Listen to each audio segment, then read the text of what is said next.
Ito guys, share ko lang po, bilang isang OFW na isang single mother, napakasaya ko po na makita na masaya yung aking anak.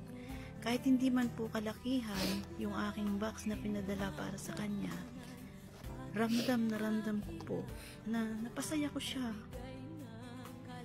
Kaya naiiyak ako tuloy.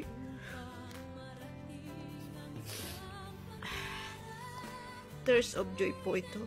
Kasi masaya lang po ako na nakikita ko yung masayang anak ko.